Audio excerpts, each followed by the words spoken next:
నేను దయచేసి ఇక్కడికి హైదరాబాద్ నుంచి ఒకటే విజ్ఞప్తి చేస్తున్నా. మోసకారి మంత్రి ఎమ్మెల్యే మంత్రి నియోజకవర్గ ప్రజలను 5 సార్లు మోసం చేసి గెలిచిండు. 420 హామీలు 6 గ్యారెంటీలని ఇవాళ తెలంగాణ రాష్ట్ర ప్రజలను మోసం చేసేటువంటి వ్యక్తికి మీరు వత్తాసు పలకకండి. 571 కోట్లు తెస్తుండు ఓ అద్భుతమవుతుందని ఇవాళ మీ రాతలకు కారణమవుతుంది. మోసం జరుగుతుంది. 3 నెలలలో ఒక్క పని కూడా కాలేదు. ఉత్తమ్ కుమార్ రెడ్డి గారు జవాబు చెప్పాలి. అసలు ల్యాండు లేదు, శాండు లేదు. అక్కడ ఇంజనీర్లు అడిగితే 2 నెలలైంది ఇసుక కావాలని కలెక్టర్కు దరఖాస్తు పెడితే నిన్న ఇచ్చిండు. నిన్న ఇక్కడ హైదరాబాద్లో రివ్యూ అయిన తర్వాత కలెక్టర్ నిన్న ఇసుక అలాట్మెంట్ ఇచ్చిండు. ల్యాండ్ అయితే 1 ఎకరం కూడా జరగలేదు. ల్యాండ్ అక్విజిషన్ జరగలేదు. అక్కడ ఏం లేదు. అసలు ఓ ఏఈ లేడు, ఓ డిఈ లేడు. అంటే అన్ని వర్కులకు సంబంధించిన వాళ్ళు ఉన్నారు. ప్రత్యేకంగా ఫాస్ట్ ట్రాక్ ప్రాజెక్ట్ అంటే ప్రత్యేకంగా ఓ ఏఈ ఉండాలి, డిఈ ఉండాలి, ఈఈ ఉండాలి, సపరేట్ ఒక ఏజెన్సీ ఉండాలి. ఇవాళ ఎస్సీనే లేడు. దానికి ఒక 2 నెలల నుంచి ఎస్సీనే లేడు. ఇది ఫాస్ట్ ట్రాక్ అని చెప్పారు, మోసం చేస్తుండ్రు, దగా చేస్తున్నారు, పట్టించుకుంటలేరు.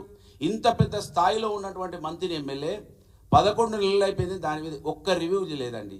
అసలు నేను అడుగుతున్నా, ఇవాళ కనీసం ఆ సిఈ ఉంటాడు సుధాకర్ రెడ్డి గారు. సుధాకర్ రెడ్డి కూడా ఒక్కరోజు రివ్యూ పెట్టలేదు ఈ ఫాస్ట్ ట్రాక్ ప్రాజెక్టుకు. ఏంటిది అసలు? ఇంత మోసమా? మారుమూల ప్రాంతం హైదరాబాదుకు 300 కిలోమీటర్ల దూరంలో ఉన్నటువంటి ప్రజలకు మీరు వెలుగులను తీసుకురావాల్సినటువంటి పేపర్లు, టీవీలు వాళ్ళని ఇంకా చీకట్లో పెట్టడానికే మీ రాతలు ఉపయోగపడుతున్నాయి. దయచేసి మంత్రి ఎమ్మెల్యే మోసకారికి అంటగా ఉండకండి, ఆయనకు వత్తాసు పలకకండి. ఇది ప్రజాస్వామ్యానికి గొడ్డలు పెట్టు. 4వ స్తంభంగా ఉండాల్సినటువంటి పేపర్లు, టీవీలు ప్రజల పక్షాన ఉండాలి. అధికార పార్టీ ఏది చెప్తే అది రాసుడు, ఏది చెప్తే అది మాట్లాడు. ఇది మంచి పద్ధతి కాదని నేను విజ్ఞప్తి చేస్తున్నా. 571 కోట్లు మంజూరు ఇస్తారని మీరు ఏదైతే రాసిర్రో ఎందుకు ఇస్తారనేది మీరు వివరణ ఇవ్వాలి ప్రజలకు. ఇప్పటికే అసలు పేపర్లు, టీవీలు, పెద్ద పెద్ద పేపర్లు, టీవీలు ఇప్పటికీ చూడడానికే ఇష్టపడతలేరు. ఒక్కొక్క సందర్భంలో కొంతమందిని సోషల్ మీడియా వైపు పోతూ ఉన్నారు. ఈ విధంగా మరి రాతలు, ఈ విధంగా స్టేట్మెంట్లు ఉండద్దని నేను విజ్ఞప్తి చేస్తున్నా.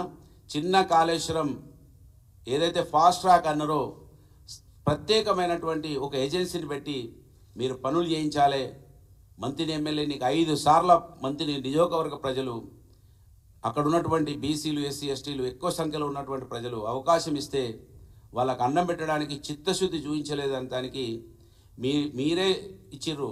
3 నెలల్లో ఈ ప్రాజెక్టును ఫాస్ట్ ట్రాక్లు చేస్తారన్నారు, చేయలేదు. దీనికి క్షమాపణ చెప్పాలి మంత్రి నియోజకవర్గ ప్రజలకి అని నేను డిమాండ్ చేస్తూ ఉన్నాను. దయచేసి పేపర్లు, టీవీలు కాంగ్రెస్ పార్టీ ఏది చెప్తుంది, ఈ ప్రభుత్వం ఏం చెప్తుంది రాయకుండా కట్టడి చేయాలని, మాలాంటి మారుమూల ప్రాంతాలకు వెలుగు రావాలంటే పత్రికలు ఈ ప్రభుత్వాల మెడలు వంచడానికి ముందుండాలని విజ్ఞప్తి చేస్తూ ఉన్నాను. ధన్యవాదాలు.